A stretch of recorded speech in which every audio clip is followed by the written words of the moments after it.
haven't stepped foot in a church since the day we buried my daughter Sarah, 7 years ago. She was 32, full of light, and left behind a 3-year-old daughter who looked just like her. Since that rainy Tuesday in Richmond, Virginia, I have sent $40,000 every year to her husband, Greg. I told myself it was for my granddaughter, Lily.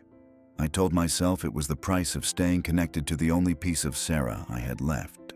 But 3 days ago, 14-year-old Lily called me from a burner phone, her voice shaking so hard I could barely hear her. "Grandpa," she whispered, "don't send any more. He's not who you think he is." The money was never a burden for me. I spent 40 years running a successful construction firm in Henrico County, and my retirement was more than secure. When Sarah died from that sudden embolism, my world narrowed down to a single point: making sure Lily never wanted for anything. Greg had been a middle manager at a logistics firm, but after the funeral, he told me he couldn't keep up the pace. He wanted to be a present father. He wanted to be there for every ballet recital and every scraped knee. I respected that. I admired it. So I offered to bridge the gap. Every January, I'd sit at my mahogany desk, write out the check for $40,000, and mail it to their brick house in the suburbs of Midlothian. Greg would always call me, sounding choked up, thanking me for honoring Sarah's memory by supporting their daughter. He sent me photos of Lily in new school uniforms or shots of her at summer camp. He made me feel like a hero. He made me feel like I was still a father, even though my only child was gone. But over the last 2 years, things started to feel thin.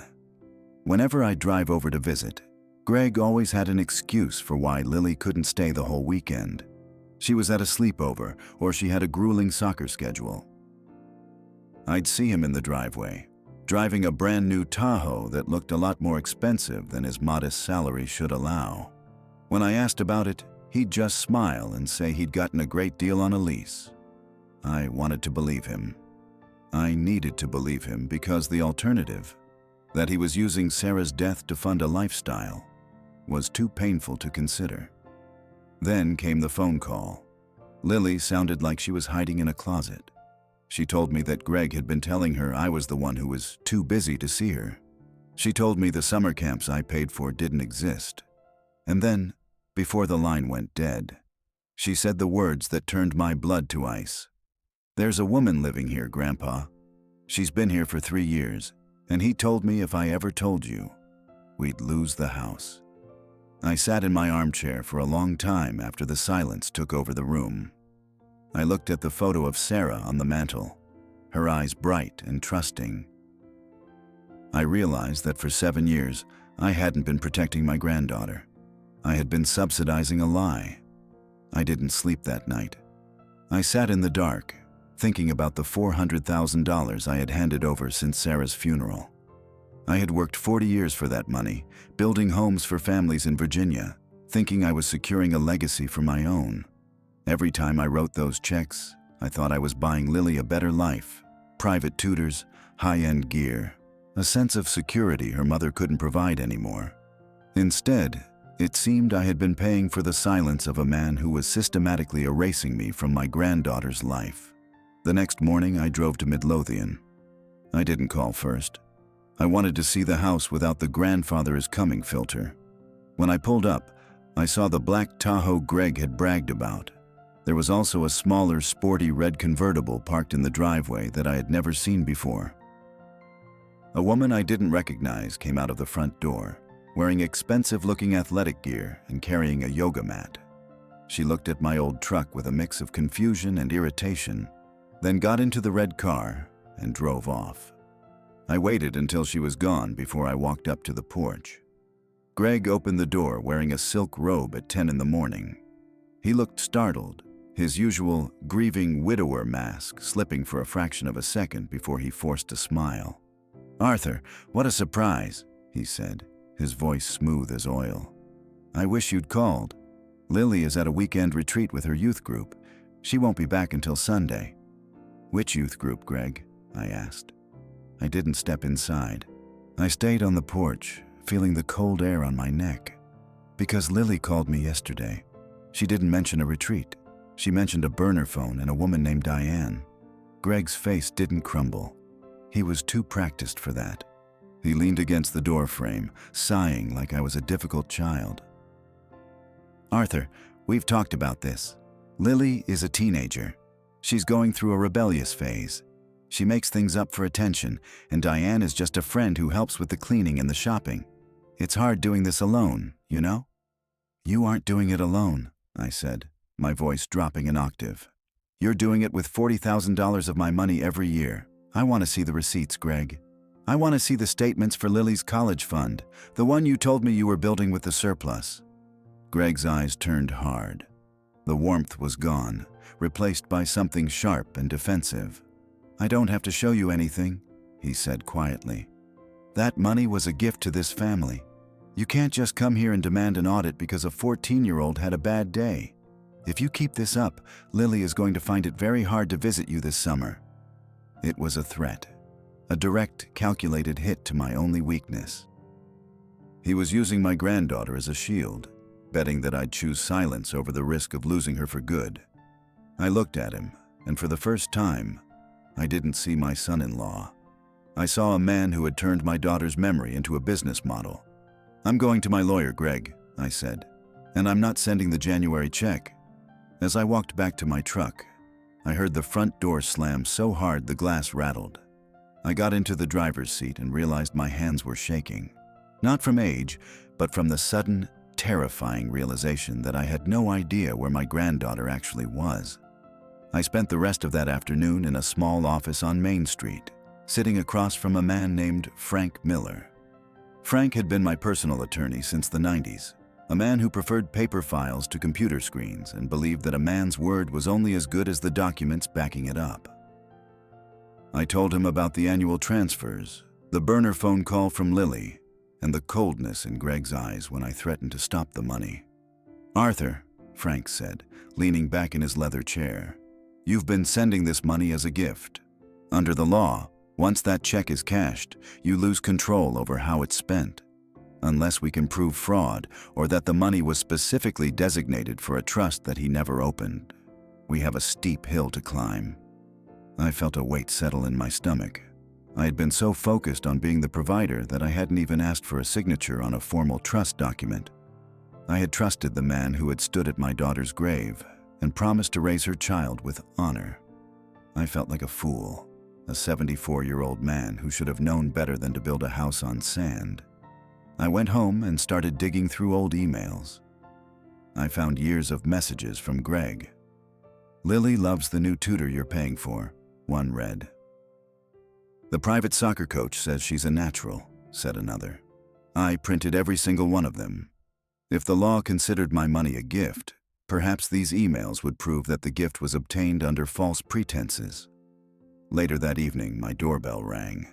It wasn't Greg. It was a woman I recognized, the woman from the red convertible. Up close, she looked younger than she had in the driveway, her face tight with a kind of nervous aggression. "Mr. Whitaker," she said, her voice high and brittle. "I'm Diane. I think we need to talk before you do something that ruins everyone's life." I didn't invite her in. I stood behind the screen door, my hand on the latch. "Ruins everyone's life, Diane? Or just yours and Greg's?" "Greg is a good man," she insisted, though she wouldn't meet my eyes. "He's been under a lot of pressure. Sarah didn't leave much, and the house has a massive mortgage.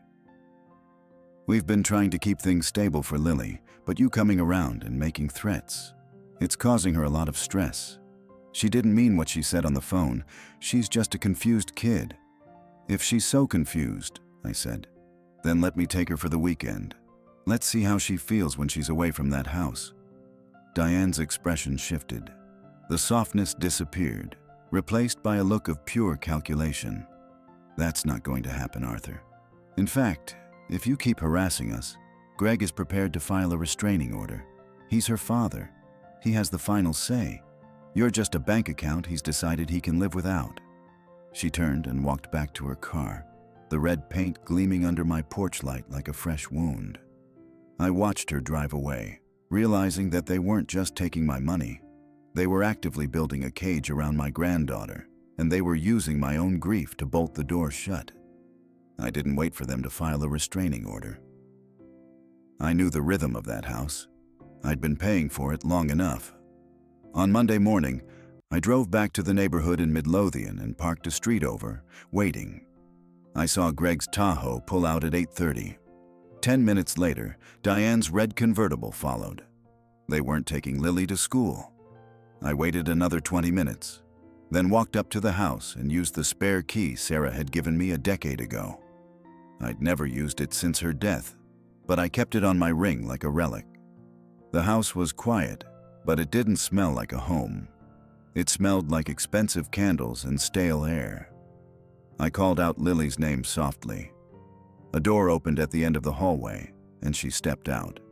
She looked pale, her eyes red-rimmed, wearing an old sweatshirt of Sarah's that was 3 sizes too big. When she saw me, she didn't run to me. She looked at the front door in terror. "Grandpa, you have to go," she whispered, her voice cracking. "If they find out you were here, he'll take my laptop again. He'll say I'm grounded until I'm 18. "Lily, look at me," I said, stepping into the hallway. "Why aren't you in school?" She looked down at her feet. "He said I was too unstable to go this week. He told the school I had the flu, but really he just didn't want me talking to the counselor. He knows I told her about the money." I walked her into the kitchen, intending to get her a glass of water, but I stopped when I saw the pile of mail on the counter. There were notices from the county, delinquent property taxes. There were credit card statements with balances that made my head swim. For 7 years, I had been sending $40,000 annually, and yet Greg was drowning. He wasn't just using the money for a lifestyle. He was burning through it like a man trying to fill a sieve with water. "He tells me we're broke because of you," Lily said, watching me look at the bills.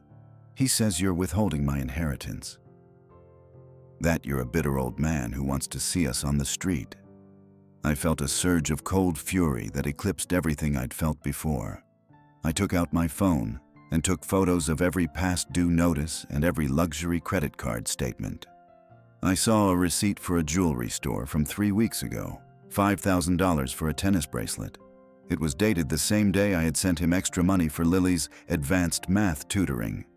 "Pack a bag, Lily," I said. My voice was like iron. "We're leaving." "I can't," she sobbed.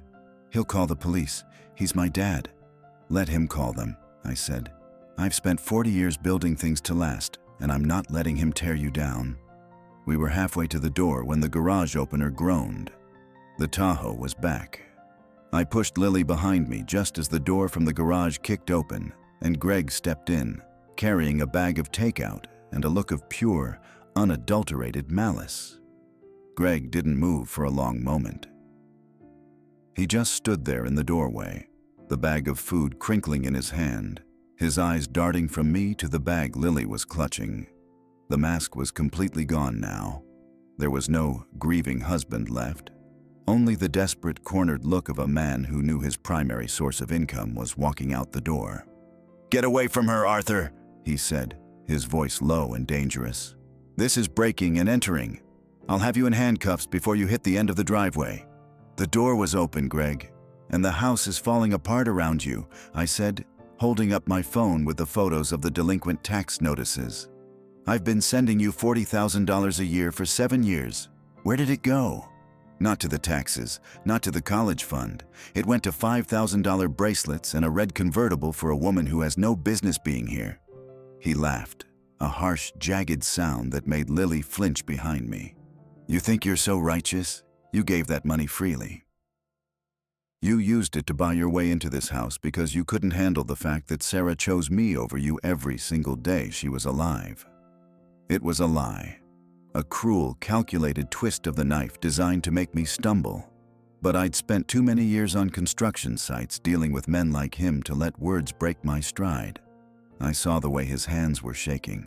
He wasn't angry. He was terrified. He was terrified of the silence that would follow when my checks stopped coming. "Lily, go to the truck," I said, not taking my eyes off him. "She isn't going anywhere." Greg stepped forward, reaching for her arm. I stepped into his path, 72 years of hard work and grit standing between him and my granddaughter.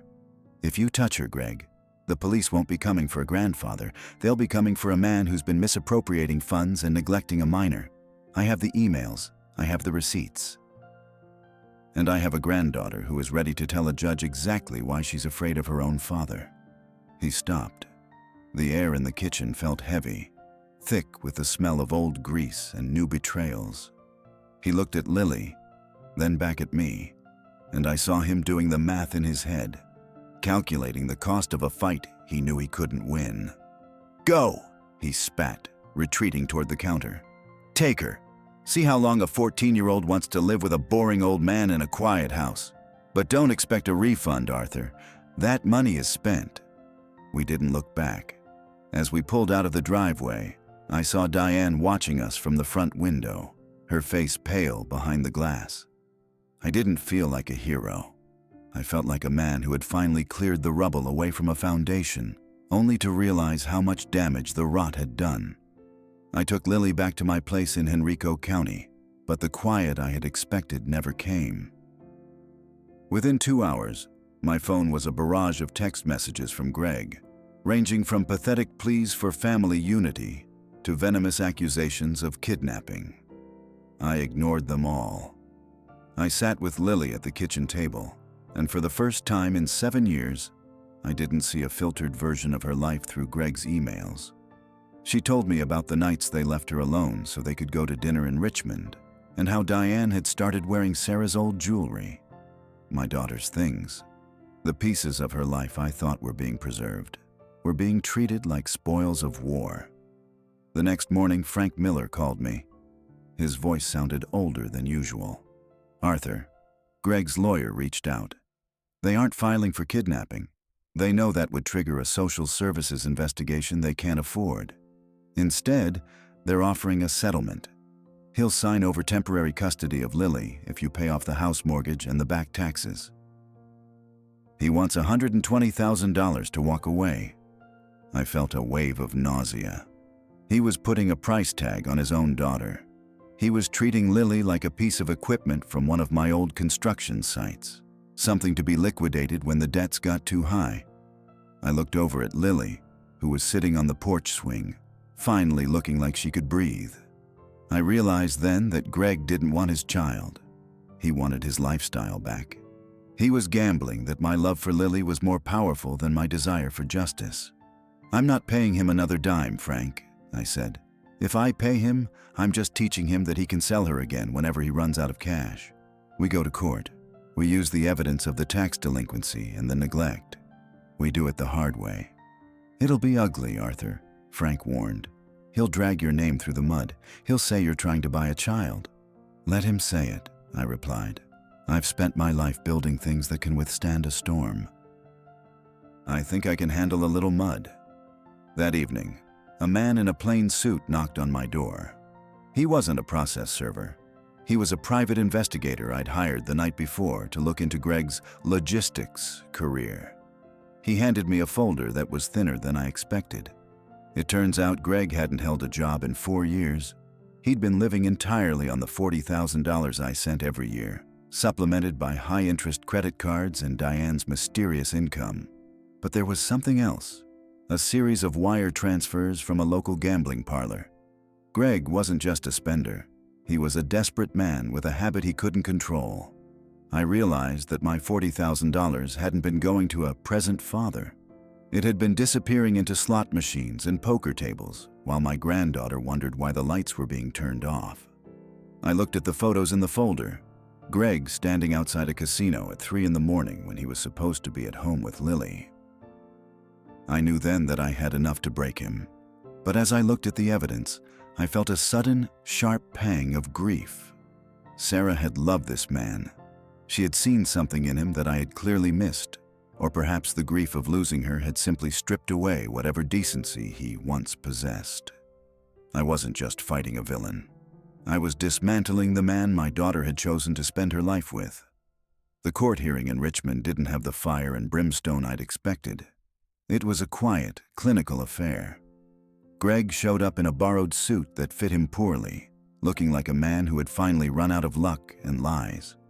When my attorney, Frank, presented the evidence of the gambling records and the 7 years of misappropriated gifts, Greg's lawyer whispered in his ear for a long time. They knew that if this went to a full trial, the word fraud would be the least of his worries. We reached an agreement before the judge even had to rule. Greg signed over full permanent custody to me.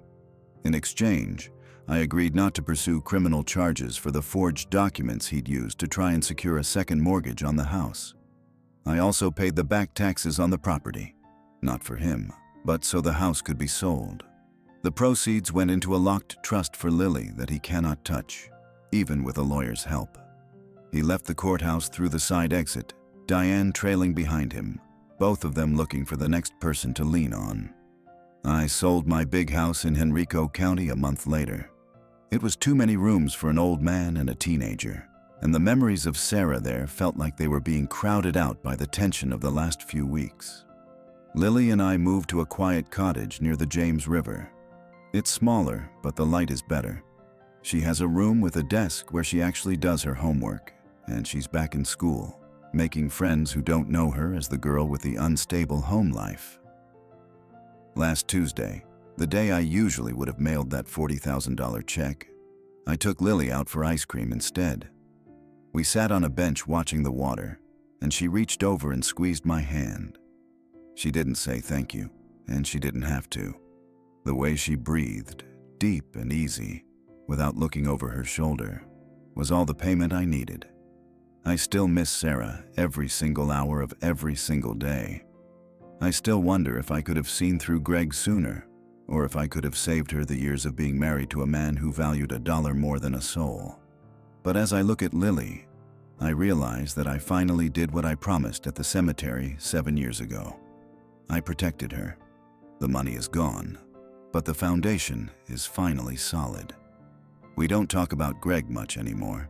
He's just a ghost in a red convertible, receding in the rearview mirror of a life that finally belongs to us. I'm 75 years old, and for the first time since my daughter died, I'm not looking for a way to buy peace. I'm just living in it. If this story meant something to you, subscribe. There's more to come.